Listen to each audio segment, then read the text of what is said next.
Thank you. Next slide. I'm calling the session "A Technologist and Organizers and a Comedian Walk into a Webinar."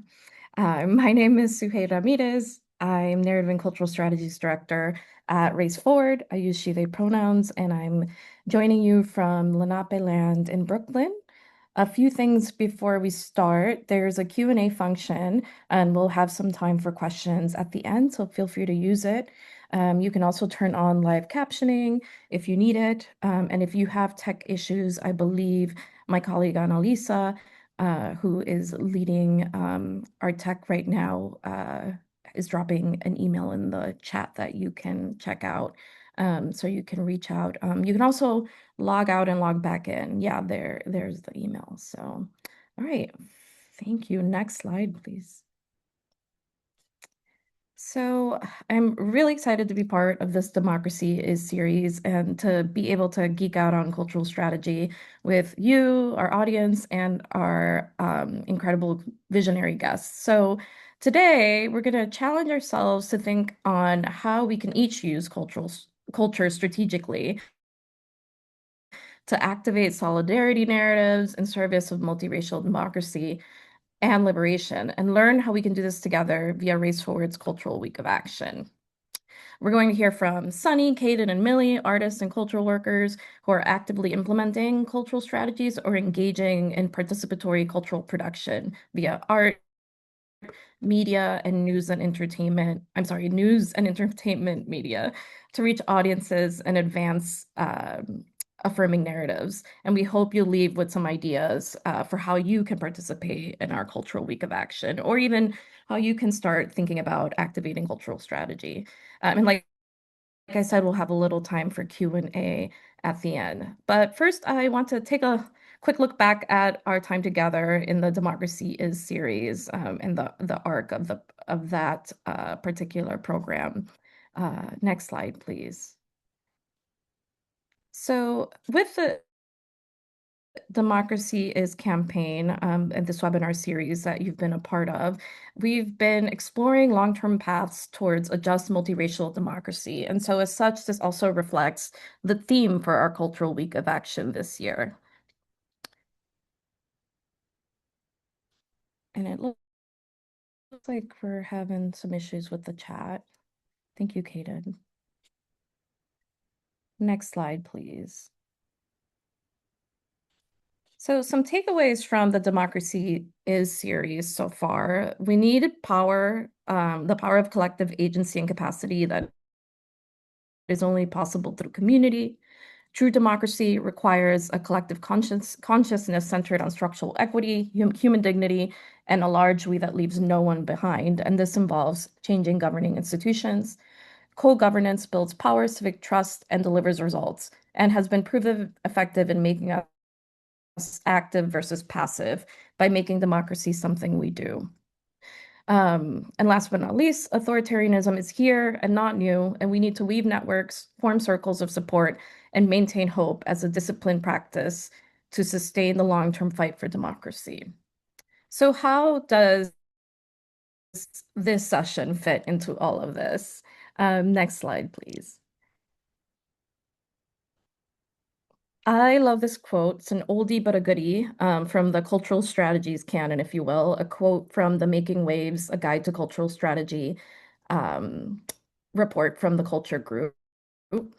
Politics is where some of the people are some of the time, and culture is where most people are most of the time. And as narrative strategists, we know that people respond to how something makes them feel. And we know that people are moved when their values are activated.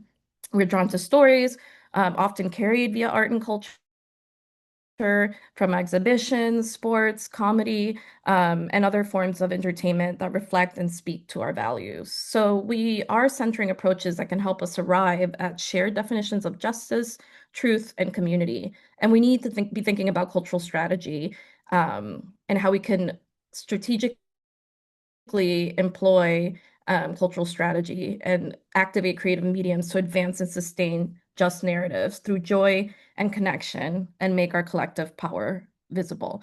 I also love the second quote from poet and organizer Kimon Felix from her latest work, because I see culture as making up the language that she speaks of. So we cannot revise history, but we can revise and redefine the language that governs history, the language that governs us.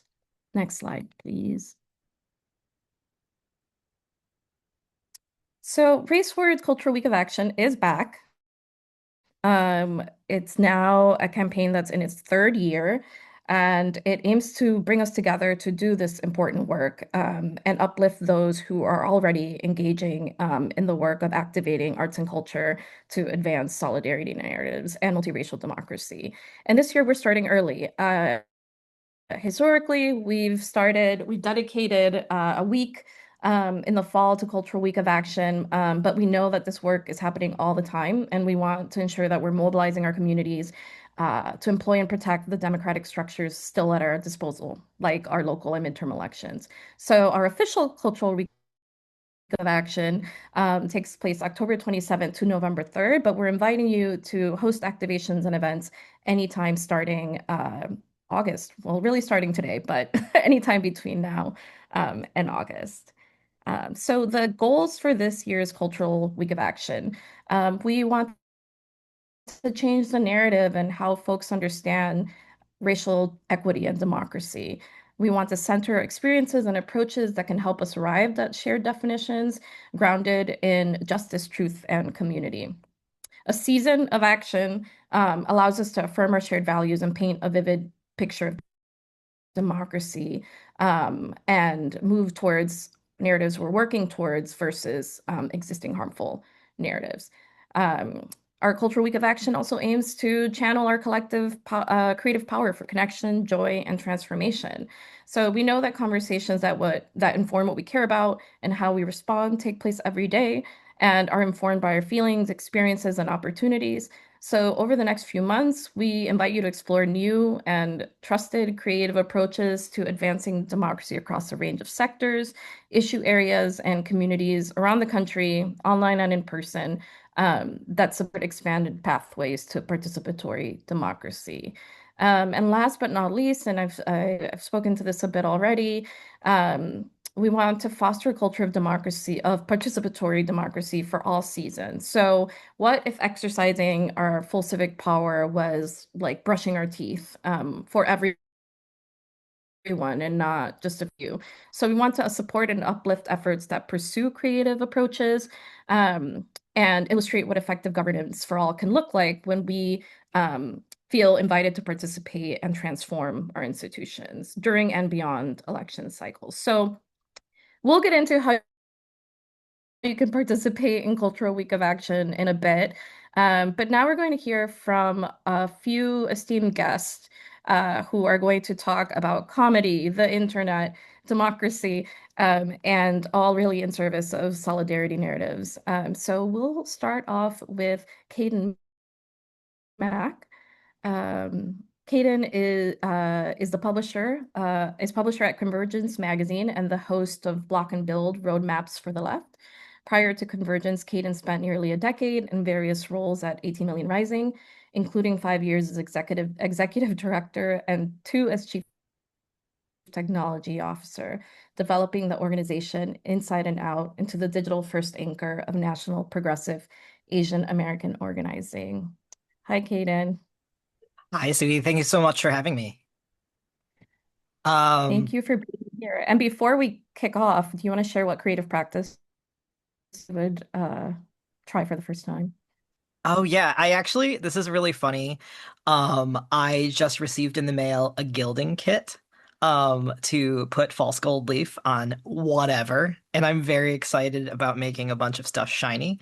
Um, uh, it's, it's a little crafty. It's a little like, I think something that I can do also as a person with ADHD who needs to be doing something with my hands all the time. I'm really excited about it and making presents for people.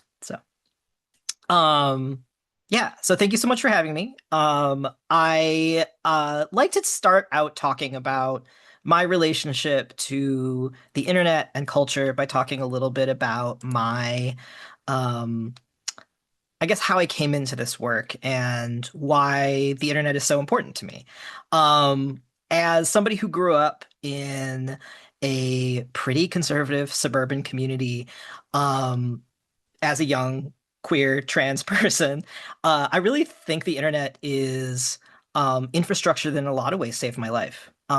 It is where I first found community. It's where I first learned about some pretty radical ideas. I sometimes joke that I was radicalized by the AOL feminism message board when I was like 13 years old. So shout out to all of those people who are largely like college students who thought I was also a college student, but really like opened a door to me to be like, there's something beyond the like immediate physical world that you feel really trapped by, and there are answers to some of the hard questions that you're raising about who you are and what you want in the world, and there are other ways to be.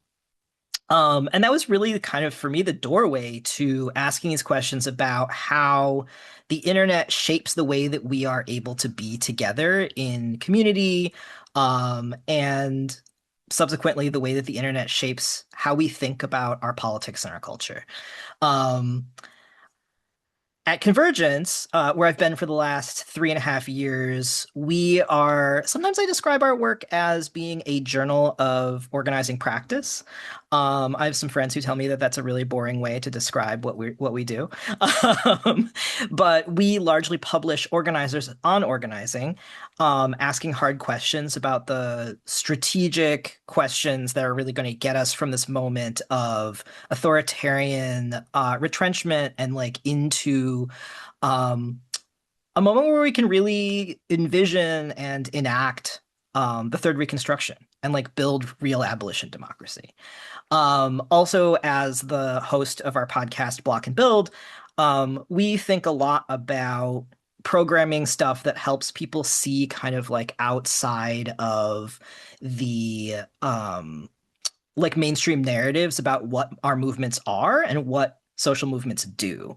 I think that anybody who's looking around right now at mainstream media probably feels really, I certainly feel, um, really negatively about it. The fact that a lot of the like big corporate media outlets are being bought up by a handful of increasingly powerful oligarchic companies, largely controlled by authoritarian sympathizers, if not outright authoritarians themselves, has really put our overall media landscape, and they also are conglomerates, right, that don't just own the news media, they also increasingly own entertainment media as well. So there's a like monopolization of the kind of broadcast media landscape that forms the media diet of a lot of the folks that are in our communities and in our constituencies.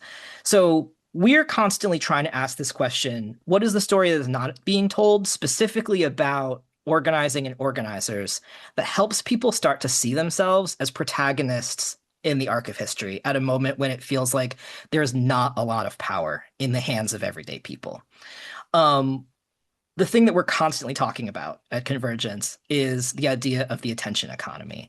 And I'm not sure how many folks are familiar with this term, but it actually emerged a lot earlier than the sort of internet as a commercial or consumer technology. It emerged in kind of the post-war period where people were starting to notice that there is just so much information available on radio, on television, in newspapers, where in a sort of pre-information age, it was information itself that was expensive and hard to get and hard to distribute. Increasingly, information is in a lot of ways inexpensive to distribute. In an attention economy, it is attention that is really the limitation that we have as consumers of media, as consumers of the news. And I think that especially in this moment where we're seeing both the rise of authoritarianism and the sort of acceleration of AI slop, that like the internet has really supercharged the attention economy.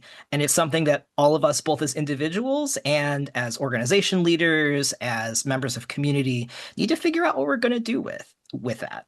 And I think that there's a there are a lot of things about the business model of media too that has really been cheapened and sped up by some of the dynamics created by this economy of attention. Um, there are a lot of folks who are working on critical media literacy, right? And I think a lot of that media literacy is focused on what the individual can do.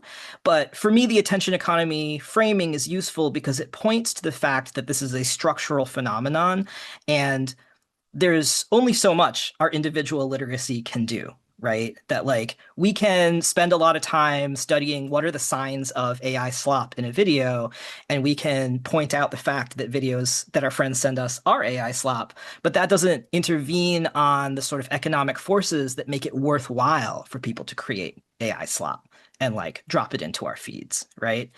Um, One of the ways in which we're thinking about making an intervention is how do we organize media makers? How do we organize the folks who are kind of on the margins of this huge economy of media making to be in cahoots with one another, to actually be in solidarity with one another, which is part of the reason that I co-founded the Movement Media Alliance with 24 other movement media outlets, some of whom you may know, like Truth Out, like the Real News Network, and some of whom are a lot smaller. They include us. Waging Nonviolence is another kind of legacy outlet that folks may know. But one of the things that we're trying to do is figure out ways that we can navigate the attention economy in ways that are both true to our values as a lot of journalists who come out of organizing and social movements, and try and make a meaningful intervention there. The reality of the situation is, I do think we're also going to need policy interventions, both around the monopoly issue that I discussed earlier, around the regulation of artificial intelligence. It's a huge can of worms, and there are a lot of really awesome folks that I'll drop some links in the chat later of people who are trying to think about some of these policy interventions, which seem really far away in this current moment. Um, and I think that critically, these they're like we're at a time when I think people are really getting started on some of these projects.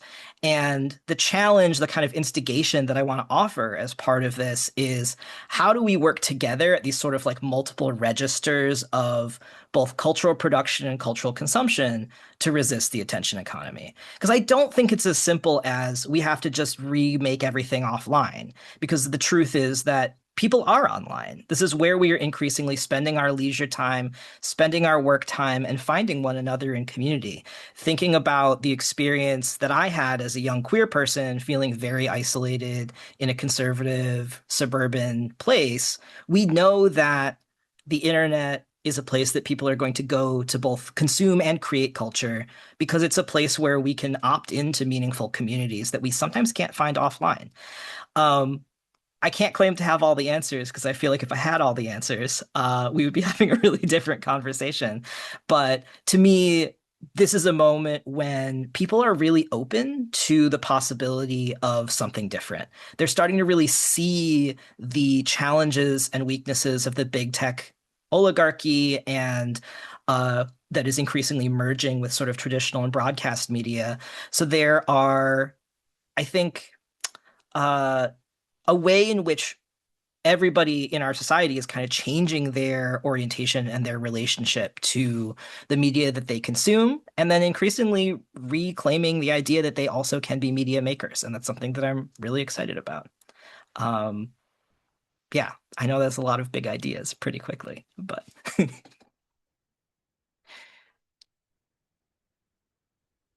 No, thank you, Kaden. I have a few questions for you, but I'm going to do what I instructed and save them for the end. So I think now we're going to hear from Sunny. Sunny Singh is a Brooklyn-based artist, educator, musician, I should say, educator and facilitator, celebrated for bold and joyous musical innovation, introspective and urgent, spiritual and rebellious. Sunny Singh's music channels ancestral wisdom for our time, a clarion call to love, devotion, and courage in dark times. In 2022, he released his debut Chardi Kala to critical acclaim, with his second album Sage Warrior. Singh ushered us into altogether new experiences of the sacred through music in an album created alongside author and civil rights leader, who I love as well, Valerie Kaur's book Sage Warrior. Sunny is, again, a longtime social justice educator who's been facilitating trainings on racial justice, anti-oppression, and social change for over 2 decades. Thanks, Sunny.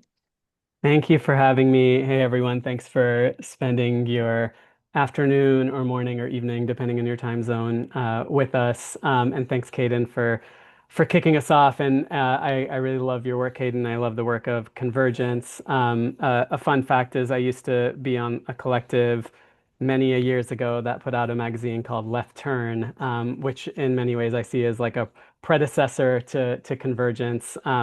In terms of movement strategy and sort of like non-sectarian approaches to left organizing and movement building. That's not exactly what I'm going to talk about today, though. I'm going to talk more about my music, how I think about it, and some of the, I guess, in my own way, narrative strategies that I'm using through my music. So I am a trumpet player, singer. I play a few other instruments as well. Um, and I came in to music as a child. First, a child of immigrants, Punjabi Sikh family. My parents immigrated from India in the late 60s and early 70s. And like many Sikh kids, and Sikh, S-I-K-H, if you're not familiar, the faith community that I'm a part of, like many Sikh kids, I learned devotional music as a child, really as many people from lots of different faith communities. I learned devotional music as a child. I played an instrument called the harmonium, which is like a pump keyboard instrument, hand drums called the tabla, and I sang these devotional songs. And that was really my first musical outlet. At the age of 9, I started playing trumpet in school band. And, you know, as the child of immigrants, as a brown-skinned, turban-wearing kid, my childhood was very, very, very shaped by kind of daily experiences of racist harassment and bullying, pretty much from the day I went to kindergarten, really through adulthood. And so, as a child growing up in Charlotte, North Carolina, which is where my family was in the 80s when I was growing up, there was not really much of a Sikh community at all. So it was very, very isolating. So I internalized a lot of this bigotry, was a very shy and insecure kid. And as I got deeper into playing trumpet in school band, I think inadvertently it became this outlet for me to channel my feelings, to channel my sadness, to channel my grief, to channel my rage. And you know, I never had like a meditation practice. I never really talked about what was happening to me with anybody, including my older brother, who was dealing with a lot of the same stuff. But I had music. And in many ways, music saved my life. So it sort of began as this outlet, especially by the time I got to high school. You know, I really kind of identified as a musician. I was mostly a trumpet player at the time, playing sort of Western classical music and marching band and pep band kind of music. Um, and so it began as this outlet to channel my feelings, and eventually became a place where I channeled my activism as I grew older and became politicized. So basically, where I am now, many, many, many decades since that beginning as a musician, is really, you know, thinking. I think the narrative that I want to share is like sort of starting during the first Trump administration. A couple of years into that dark journey we were on, not only in the United States but in many parts of the world, right, with authoritarians taking power in India and the Philippines and Brazil and Israel and many parts of the world. I felt myself on the brink of despair in those times. I'd been a working musician for, you know, well over 10, 15 years at this point, but actually had never revisited those devotional songs I learned as a kid.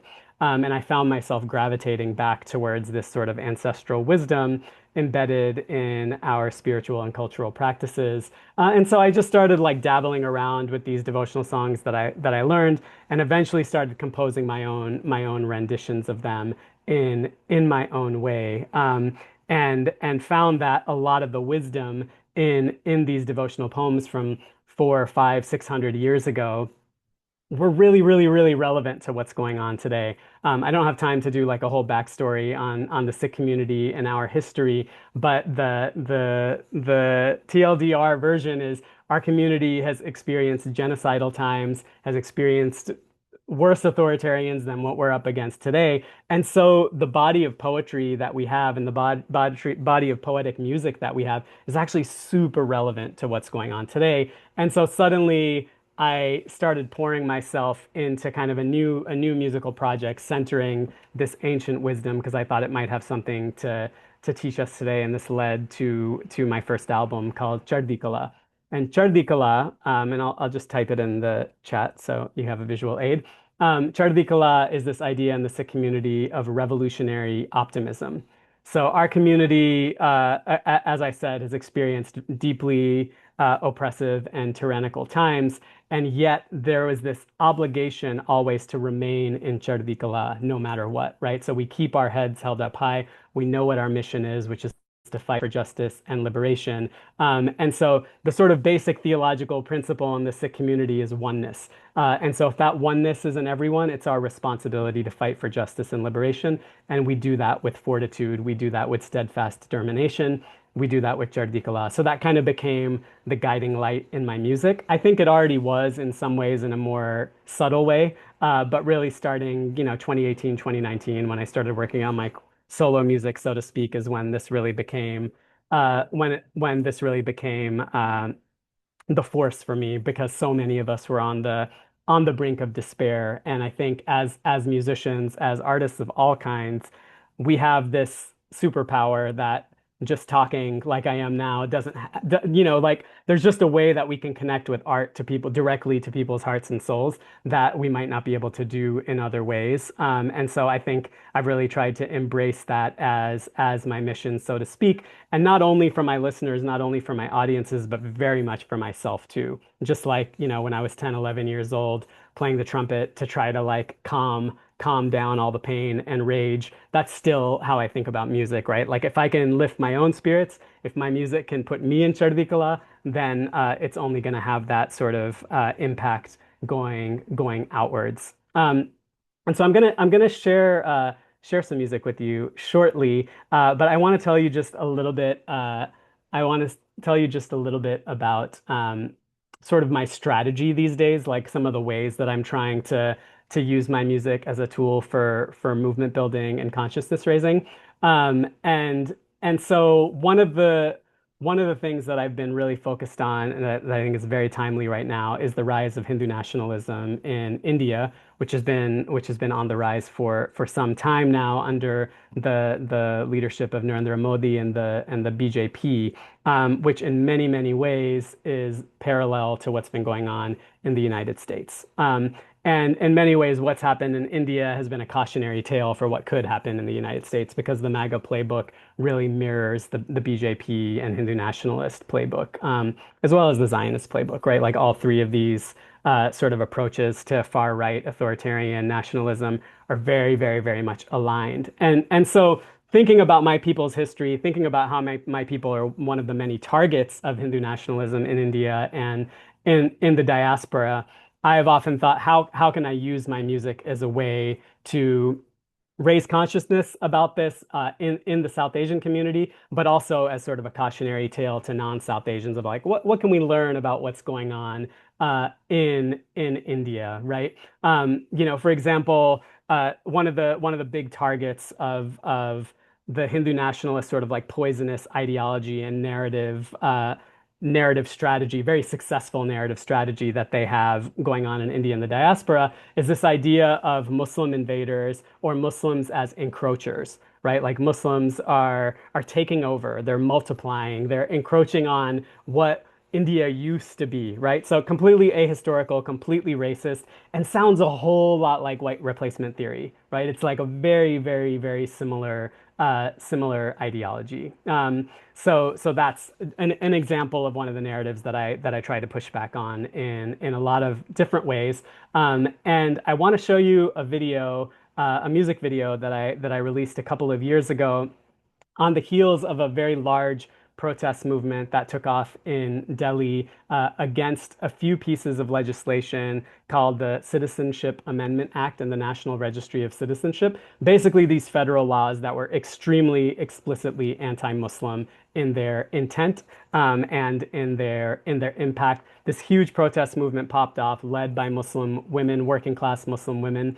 And this video, the words that I'm singing are come from Sikh scripture, and what they mean essentially is that koi bole ram ram koi khuda hai. So you refer to the divine by many, many different names, and we're all talking about the same thing here, right? So how can you use the name of the divine? How can you use God's name, so to speak, to divide and conquer when we're actually all one?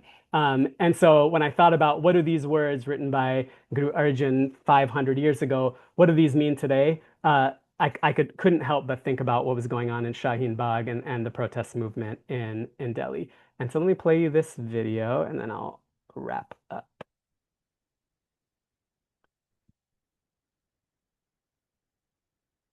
Okay, here we go.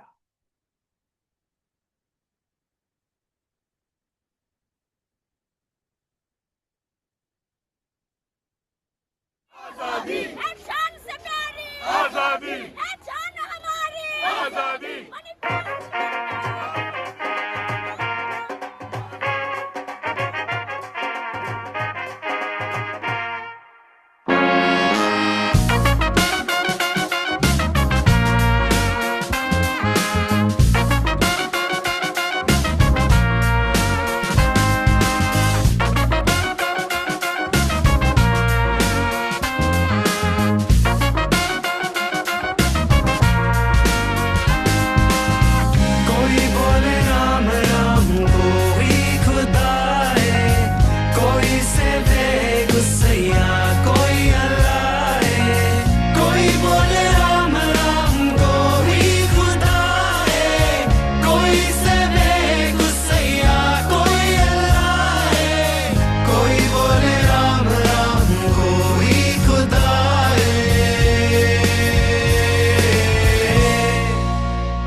Okay, I think I am so over time. But I just in closing, it would be I have to say that there's obviously a huge protest movement that's been going on in India right now. That's very much a continuation of what we saw here several years ago. This was in 2020. The Cockroach Janta Party, a Gen Z youth led movement to challenge corruption and rising authoritarianism and fascism and caste oppression in India has been sending, I mean, talk about masterful use of the internet, Caden. I mean, like their media strategy has been just incredible, and it's on a level that we really haven't seen yet in this current administration. So a lot of notes for us to take here in the US. I'll pause there. Thank you so much, Sunny. Just, I don't know about everyone else. I need a moment because that was just really beautiful and powerful. And I know you dropped the lyrics, but, and as a translator, I'm so happy for them. At the same time, it really speaks for itself. So thank you. And with that, Millie, no pressure. We just switch the tone here real quick.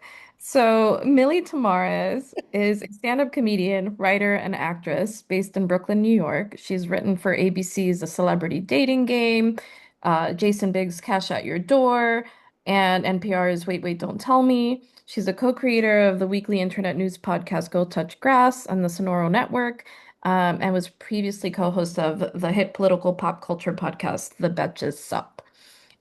Millie performs stand-up in both English and Spanish and is also the co-creator of Flex, a satire magazine for people of color, and the Diverse as F Comedy Festival, which highlights underrepresented voices in comedy. Sorry, Millie, I don't know if I can do that here.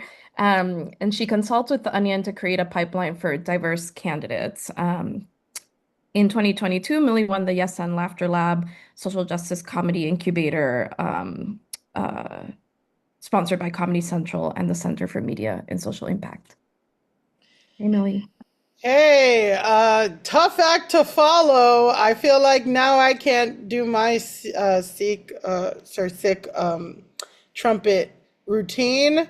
That's okay. I will do comedy instead. No, thank you guys so much for having me. I'm really excited to talk a little bit about the work that I do. Hello, everyone. My name is Millie Tamares. Again, just kind of going over everything that Sue said. I'm a comedian, writer, producer based in New York City. I've spent 15 years studying comedy and building a career in comedy and going to comedy school and whatever. It's a whole thing, and I started with improv and moved on to sketch, satire, television writing, podcasting, and right now, like even comedy education, which is what I work in right now, teaching comedy at a comedy school. But as I was reflecting, thank you so much for having me on. And as I was reflecting on my work, I think a lot of my work has been, really strengthening my voice and putting myself out there, but also building conditions that allow other people like me or unlike me to tell stories, And I think for me, one of my interests in life or like whatever side interest, I feel like Sue asked, what is one cultural or like creative practice you would partake in? I feel like everyone toxic, I would say DJ, but I'm like, I want to be a DJ. No. One of my side things is, walkable cities, walkable infrastructure, urban planning. And how much, when you get into that stuff here in America, it's so much about how there's not, there is no infrastructure, or like the infrastructure is very poor or outdated or all of that stuff. And that kind of really reminds me of like my comedy career, because I was thinking about, not just the infrastructure for, roads, bridges, or internet access, but like cultural infrastructure, right? It's teachers, mentors, editors, professional networks, funding, collaborators, like all these all these pipelines for people to do their creative practice, like especially if you're a marginalized person in this country, like there's not that much out there. I'm not reading the things because I will get distracted and answer all the chats, but it's in my heart. I don't have the attention span to deal with that.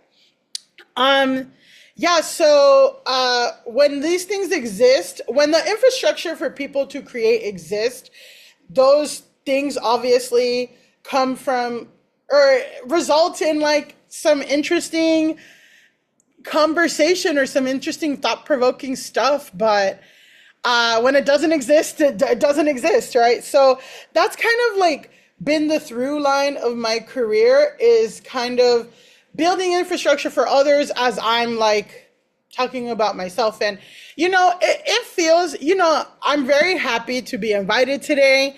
I know that, so many people abstractly know that comedy is this powerful thing that can do all this stuff, but I feel like so much in the artist activist space, and even within art in general, like comedy isn't as seen as such like a powerful tool as it is. But this is exactly why comedy matters, and again, comedy changes attitudes, right? It doesn't just change opinions, even though comedy is entertainment, it is one of the ways that people make sense of the world, process the world, joke about it. Like, a joke isn't successful unless it's like doing something kind of outside, or like pointing out something outside of the norm. So it allows us to even take a step back from society and think like, what is the norm? Why are things like that, And humor lets people approach difficult topics without immediately becoming defensive,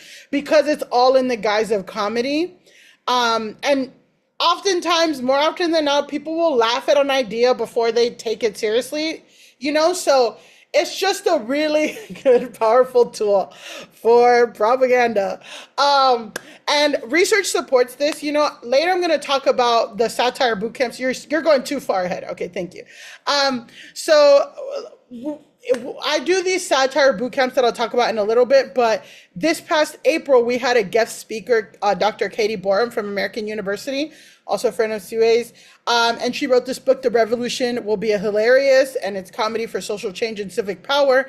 And it just basically, she came in and talked to a group of prospective, diverse comedians about the research that she did. And, what's in this book, it's that, documentaries and movies and books, obviously, they're the most powerful tools for educating people, for informing people, for people to walk away feeling like they learned more about a subject. That, there's way better mediums for that. But for changing hearts and attitudes, for changing how people think, like, there's a lot of research that says that, comedy is like one of the most powerful ways to change how people feel. And those emotional shifts by laughing or questioning or this and that, like that is what leads lasting changes in attitudes, and to talk a little bit more about my work today, in 2026, I have a podcast called Go Touch Grass. Next slide. Oh, well, in the past, this was a previous podcast I host. It was with Betches, and it was their news and politics podcast.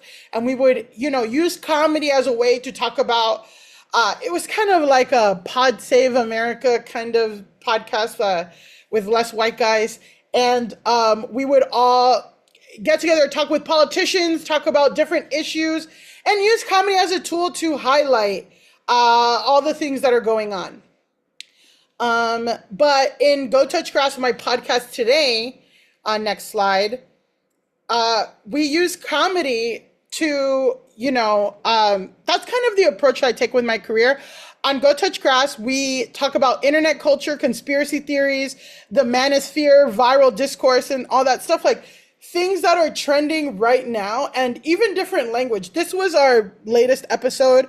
We recorded it, but basically this guy went on this debate channel to say how women, he's spewing these things that sound pseudosciency, but when you unbreak them down and you like get to uncover it, it's like very, very deep manosphere points that he's spewing. So through, obviously on my podcast, we're going to like make fun of this guy. And actually this guy, what the story that ended up happening is that he owns a viral bakery in Arizona. And because of this video, he went like viral, bad viral and all this stuff and whatever. But like, this is a good example of using a modern internet culture to, obviously we're going to roast this guy and be super funny, but also what is going on in the manosphere? What do these people think? That's kind of what we're using my podcast today.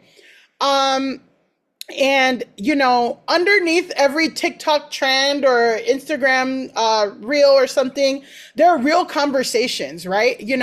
And that's what we do on our podcast. We ask, like, why are these narratives resonating? What fears are they speaking to? Because half of the manosphere and all of that, like toxic masculinity, sexual marketplace, all of these things that people with friends don't know what it is. They are speaking to fears, and what does it say about where our culture is heading, But before, that's what I'm doing today. But before I could like kind of build the work for other people, I first had to experience what it was like to not have that infrastructure myself, which goes to the next slide. And, I want to talk a little bit about the barriers that inspired my work and the work that I do today. I found comedy through the Upright Citizens Brigade Diversity Scholarship Program. Upright Citizens Brigade is a popular comedy school that's in New York and LA, and they would have free like meetups and or free sessions where anyone can improv and stuff. And just having those free sessions, clearly it wasn't like a huge opportunity, a huge priority for the school because it would be so infrequent. But even those infrequent spaces where I got to meet, comedians from all different backgrounds and stuff really helped me.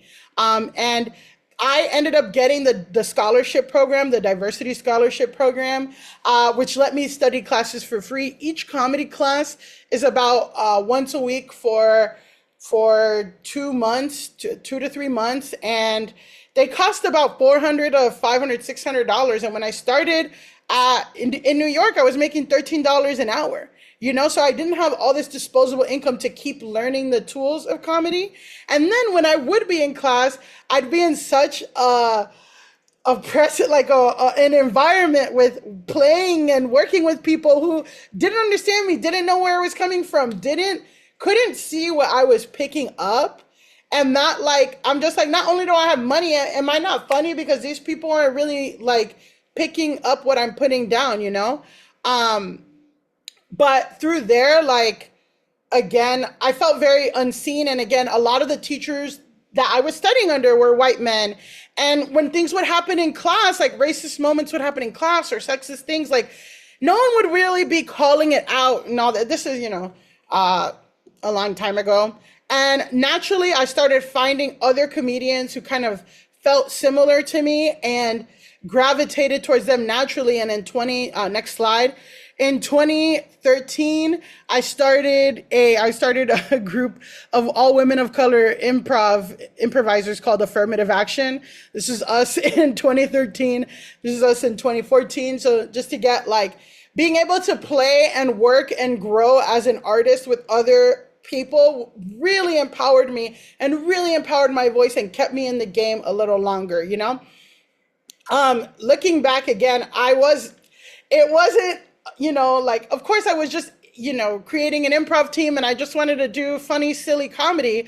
But in finding it with other women of color, I was able to, again, build this infrastructure where we all felt like we were all contributing amazing things and able to grow in a non-oppressive place, And from there, I started building DAF, or diverse as blank. I'm gonna take from context clues that I'm not allowed to curse, so I will appreciate that. Next slide. So with diverse as F, a few of my friends, me and a few of my friends started producing comedy shows and booking acts and booking performers. And we really wanted to go out of our way to really try to get the most diverse lineup as possible. And it ended up being really easy because a lot of those people at the time in 2014, like people weren't really checking for people of color like that, or like trying to celebrate that, you know, and I just realized that it wasn't a shortage of comedian, or it's like, you don't have to work that hard. It's just that there was no opportunities.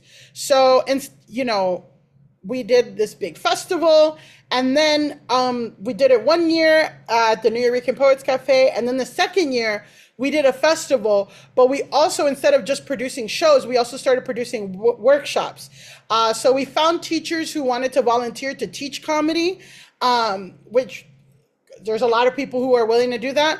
But, you know, they don't want to deal with logistics. Like, they're still artists, so they want to show up and teach and like impart their knowledge, but you know, they didn't want to deal with the emailing, the inviting people, booking the space, all of that. So like, that's the kind of stuff that DAF, like as an organization, we would do.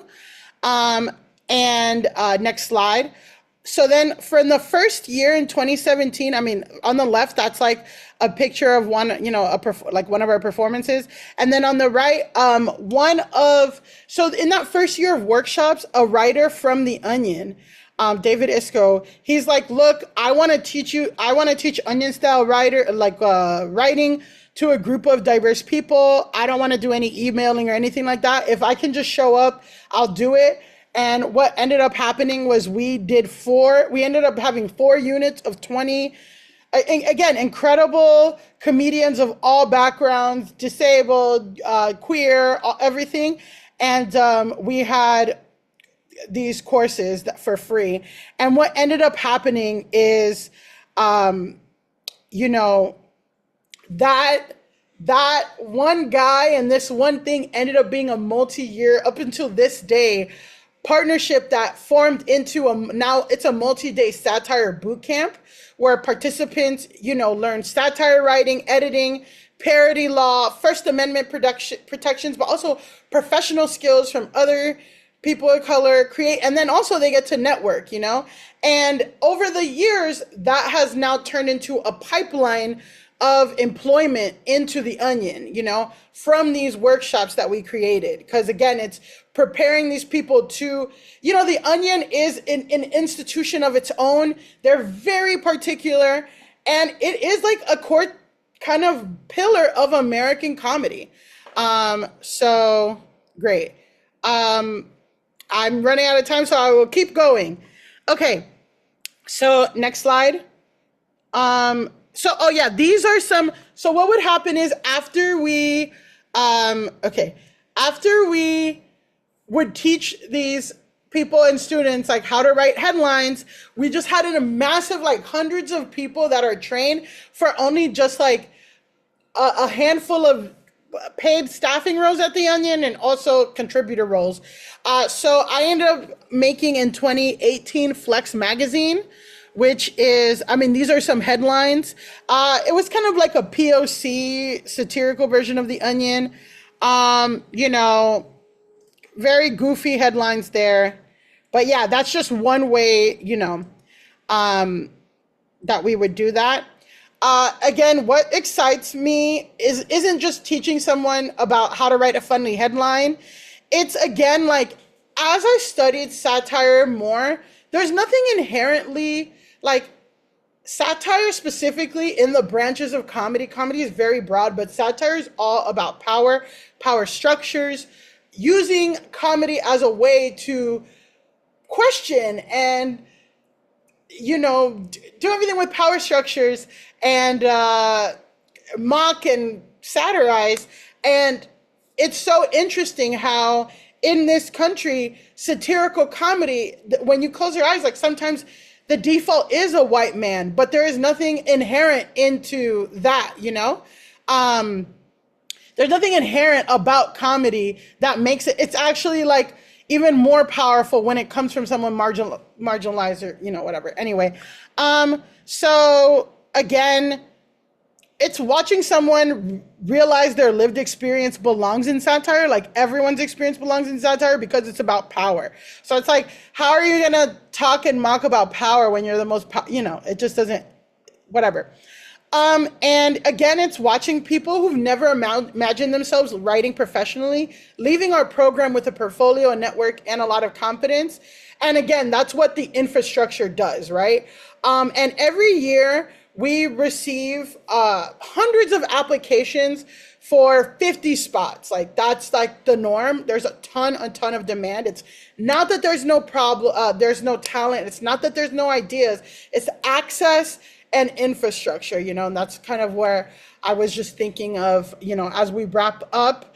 Yeah, and I think, when people create stories, when they're part of the stories that are being said, when they can use, again, using comedy to question things that are out there, is so powerful and so cool, but it happens when there are clear pipelines, clear things, clear incentives, So bringing it back, looking back, I realized every project I've worked on has been solving the same problem. Whether it's my podcast, DAF, satire workshops, or writers' rooms I've been in, it's been trying to make sure more people get to participate in shaping culture, right?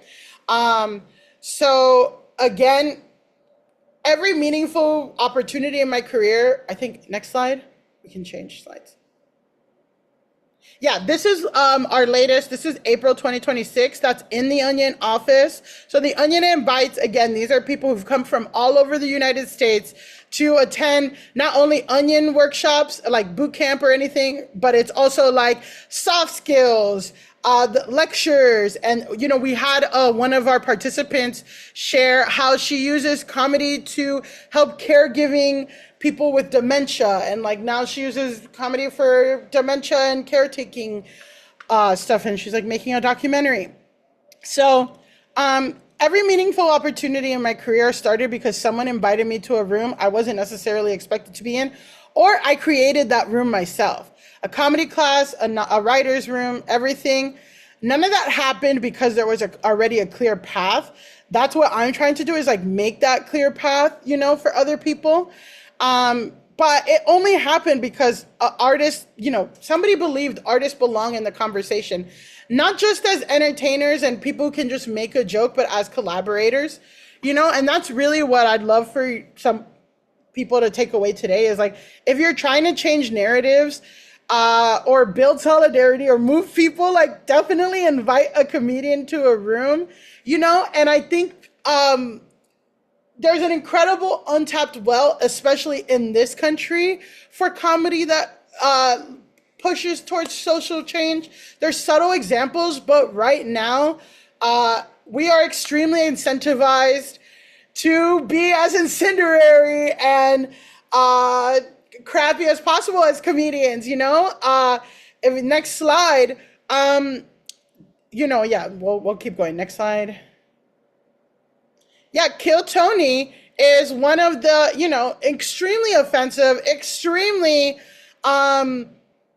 terrible to, it's basically an open mic where this panel of guys like roast the people that are sharing their art, but people will sleep and sleep in the streets, line up overnight for the opportunity to be able to talk on a mic with these most miserable right-wing propagandists, because there's no opportunities in comedy, So that's kind of, I'll end here, but yeah, that's a little bit about me and the work that I've been doing and how comedy can help push cultural change. Thank you so much.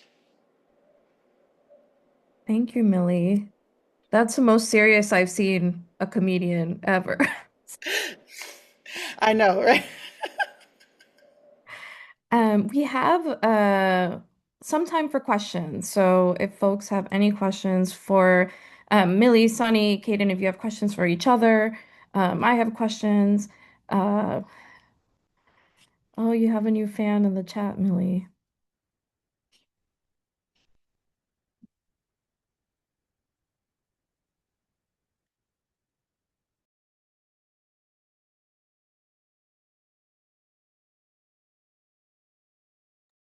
I have a question for Millie and maybe Caden, but definitely for Millie. Should I go? Hit me, Sonny. Let's Okay. go. Yeah. Yeah, I'm curious how the current political climate and the sort of anti-wokeism is impacting you and your work and your career. And by career I mean like in all the ways. Yeah, that's a great question. Definitely, I think that it's kind of tough because part of me wants to say, like, culturally, you know,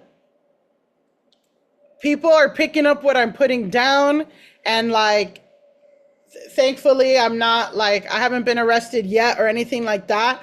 But I think that there is a marked difference, especially it's really fucking sad. Sorry. It's really sad to say, like, post 2020 and post the racial reckoning was like an incredible, fruitful, like, time where people were very thirsty to promote and elevate different voices. And that was like a very fruitful time in my career. I had really great money. I was able to move in. Like, as an artist, I was really flourishing because it was all these things that were changing towards, like, oh shit, we got to really right some wrongs.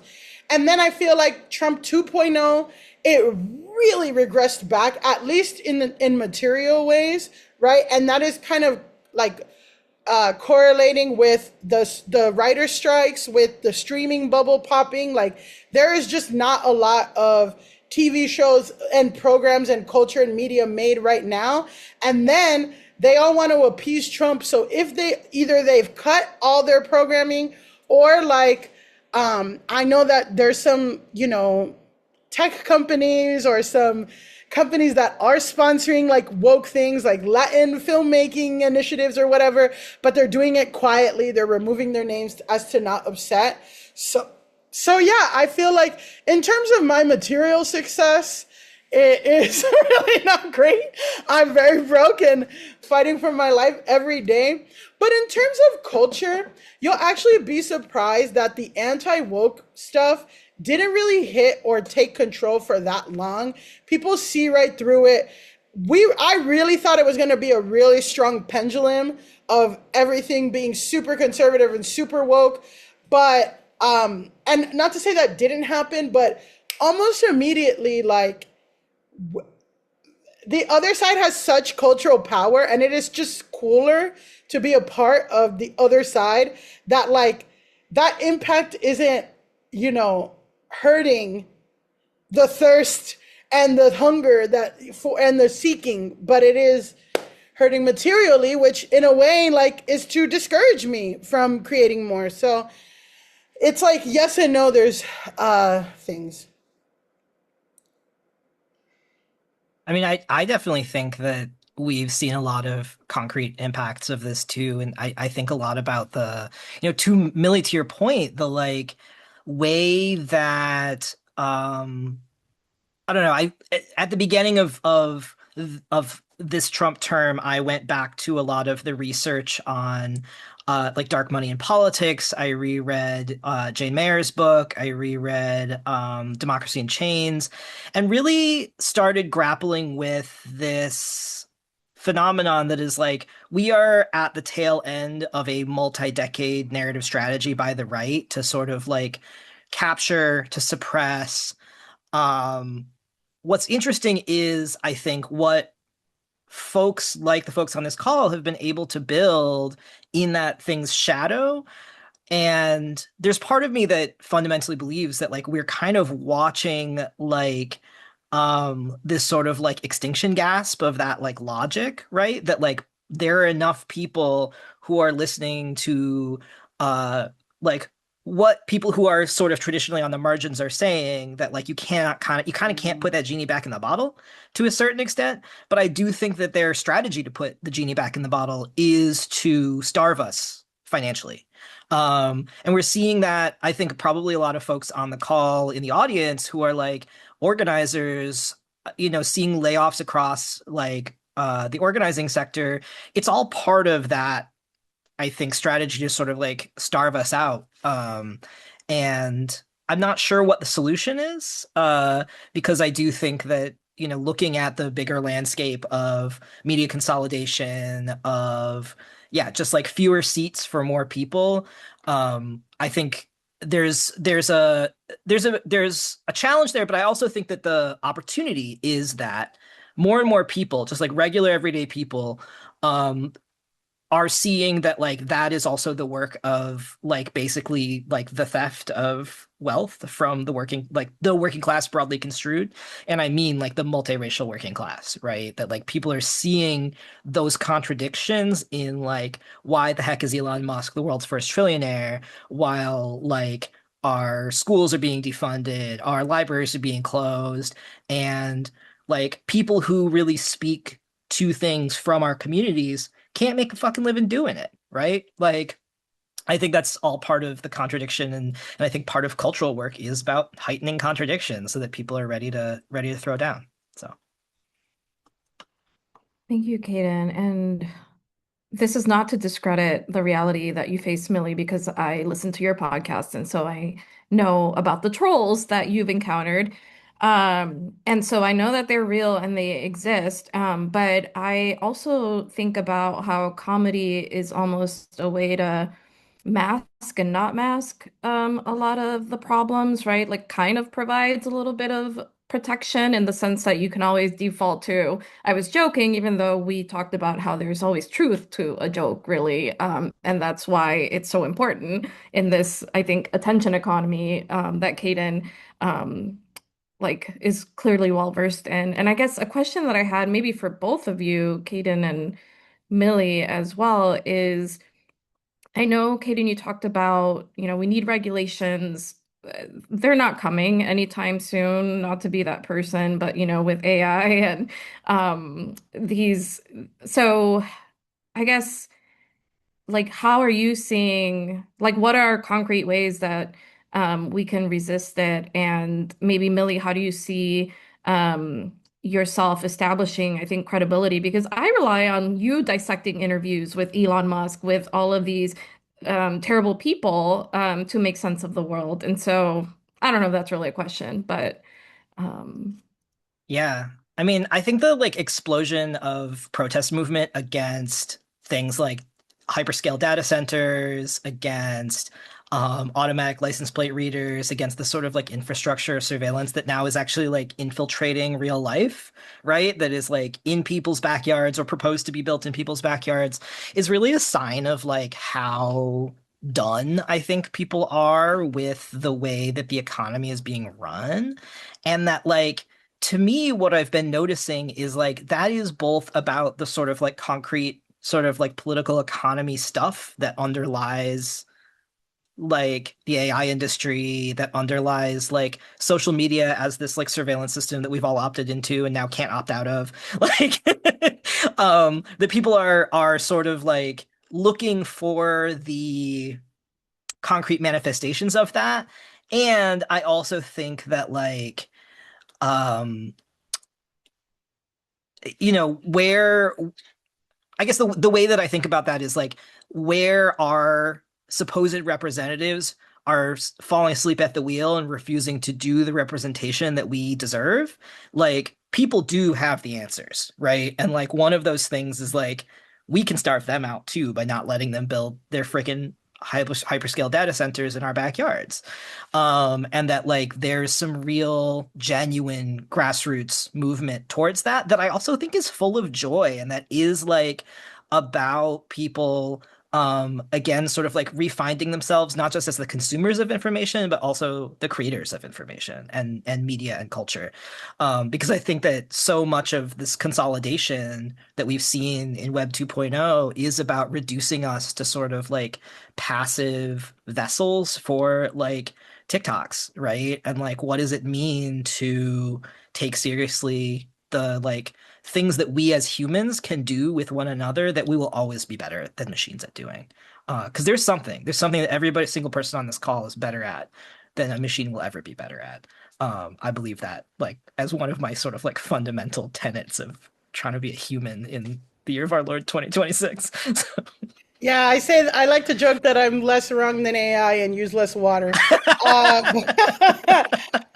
I drink a lot of water too. No, I think that, with the AI doom and gloom, like, I think that people are already starting to spot it, like, in everything, and there are some great uses for AI, I'm not gonna, whatever, but I, I think that I think as much as we can encourage everyone to get offline and connect in person and do things in person, and then in person too, talking to people, like, I think,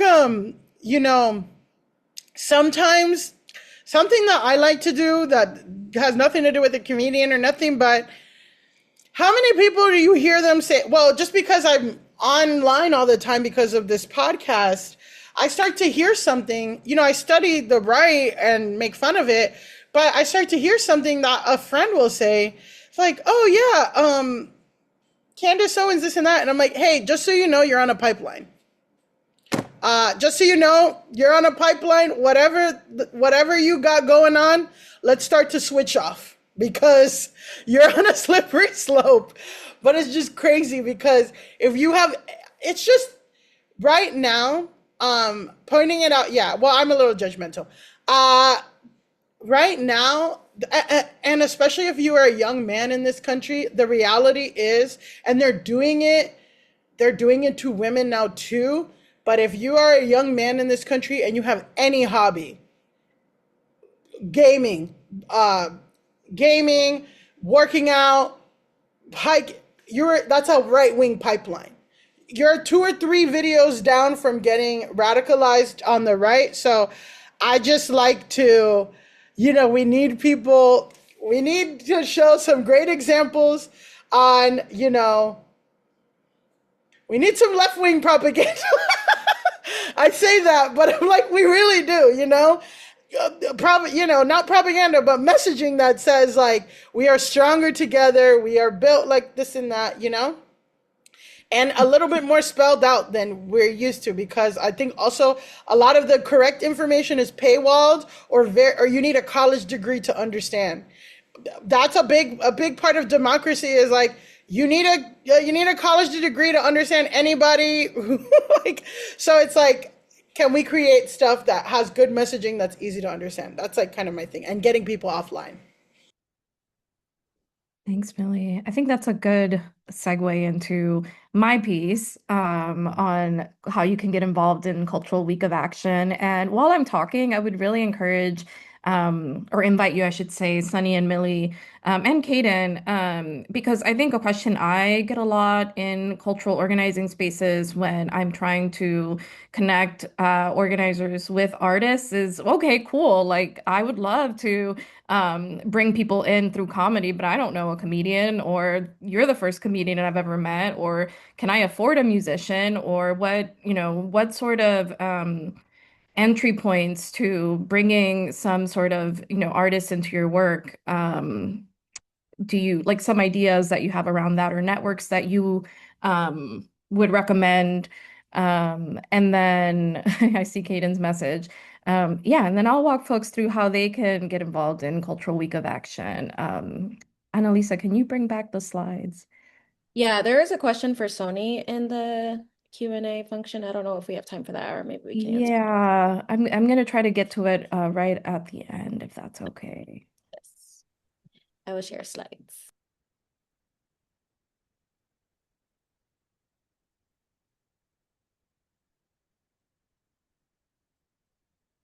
Okay, so Cultural Week of Action. If you remember at the top, again, the attention economy, but we're in our third year, and it's really simple to participate. Again, you can start now. The idea is that we really want to build all season momentum for participatory democracy, for civic culture. How do we build a culture of democracy? And so ways you can participate involve signing up for our map, where you can list an event. It can be private.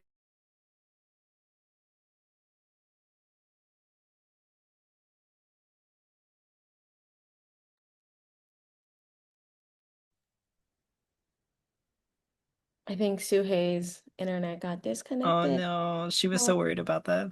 oh, that's okay.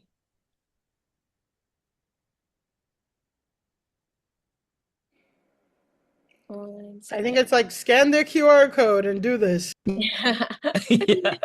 Nailed it.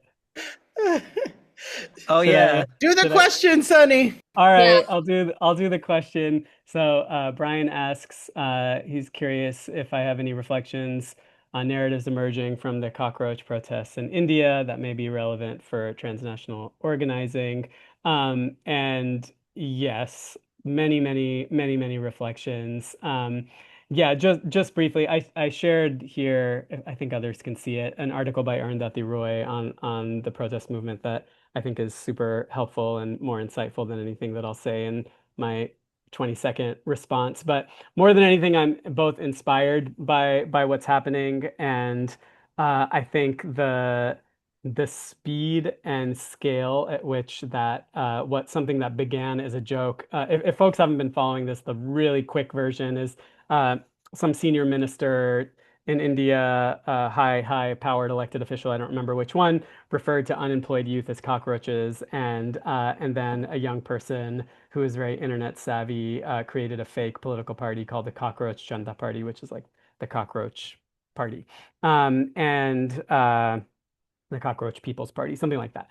And it's led to a massive protest movement that's definitely unclear about where it's going to go, but there's been very violent crackdowns from the government. They just accepted one of the protesters' main demands a few days ago of the education minister stepping down, and so it's TBD what'll happen. I think there's so much we can learn about it, and in many ways it reminds me, and this is like a very broad reminding of like the moment that we had in 2011 with the Occupy Wall Street movement, like a youth-driven movement of a lot of new activists, people that weren't necessarily savvy in politics just yet, but it was a moment, and these moments we can't manufacture them. So when they're there, it's just so important to think about strategy. And I know a lot of people are doing that and in conversation with the leaders of this movement, so to speak. So it's a very exciting time.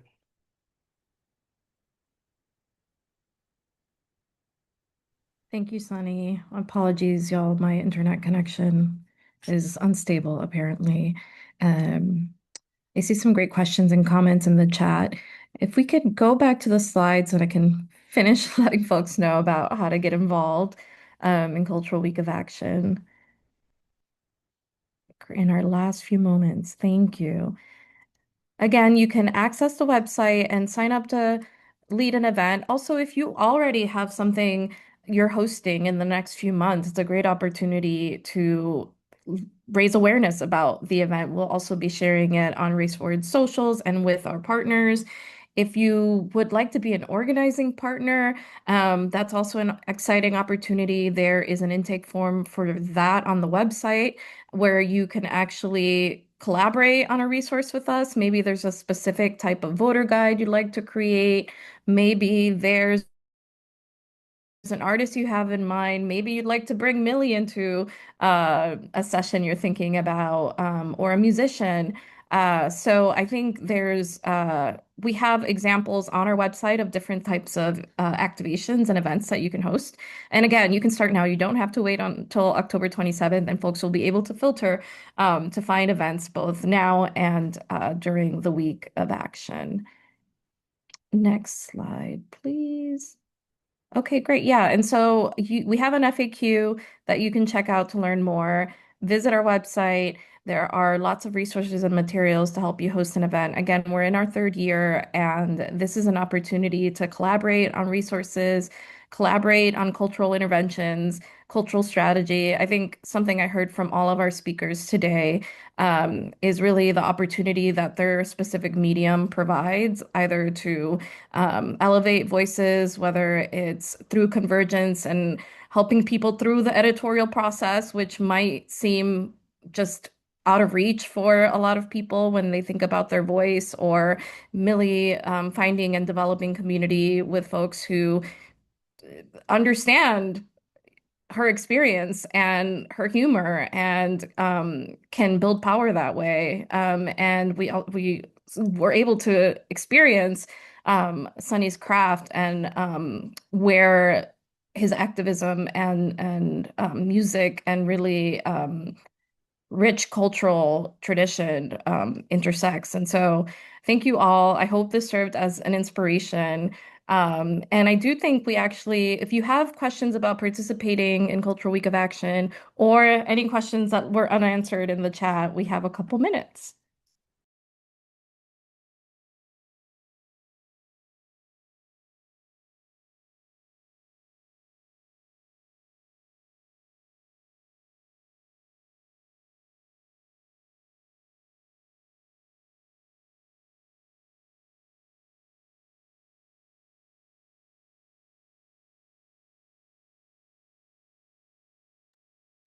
I have a question, I think, for Sunny in particular.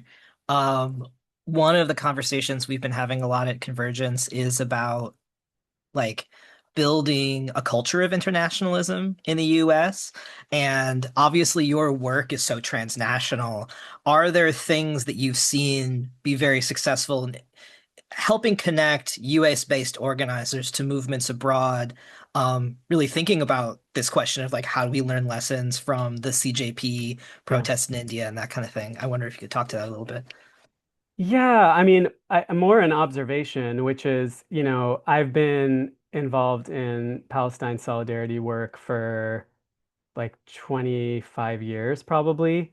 And I think right now in our lifetimes, probably we're in a similar ballpark of age within a decade. In our lifetimes, this is the most internationalist I've ever seen progressives in the United States. I feel like in my earlier days as a young activist, well, in my early days, it was more inspired by like anti-globalization, anti-WTO, like global justice movement on the heels of 99. So pretty internationalist in that sense, especially in terms of like class solidarity and such. But for many of the last couple of decades of mine coming of age as an activist and organizer, like what we've seen in terms of how critiques of Zionism and the state of Israel's war crimes and genocide has just become completely normalized in progressive circles. I mean, it was unheard of even a decade ago, the scale of it. I mean, it's like I work with college students a fair amount, and it's just like yeah, for lack of a better word, just like talking shit about a Jewish ethno state and the genocide is just like it rolls off people's tongues who otherwise seem pretty mainstream in their politics and not like of social movements. And so there's lots of things and lots of extremely difficult work and organizing a narrative strategy and just sheer devastation and genocidal violence that led to that raising of consciousness.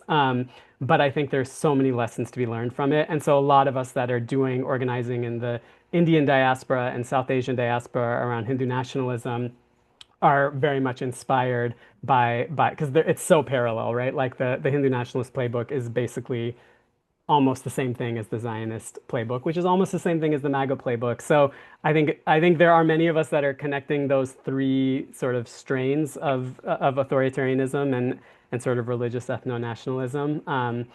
And it gives me hope in terms of what's possible, even though the conditions on the ground don't give me a lot of hope.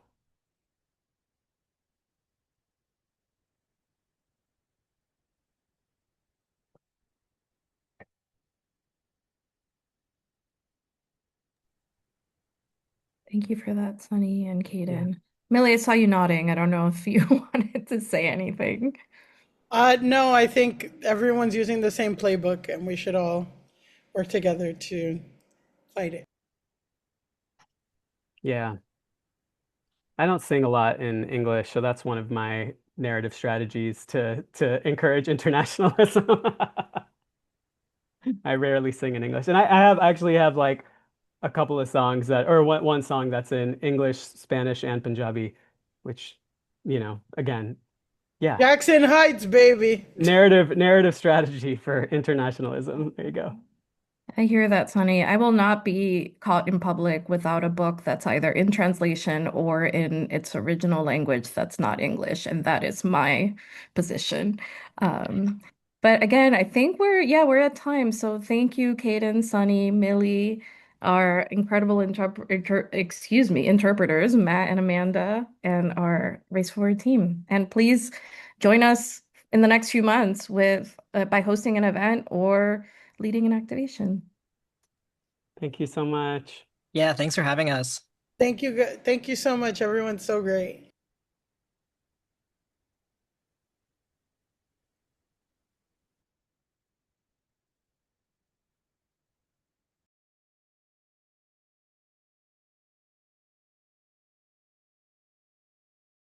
Pero esta música, ¿por qué no se toca en vivo? A ver, toca en vivo.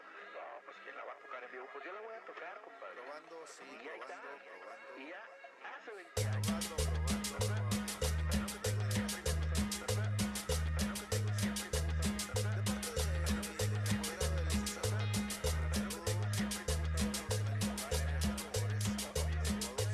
Bueno,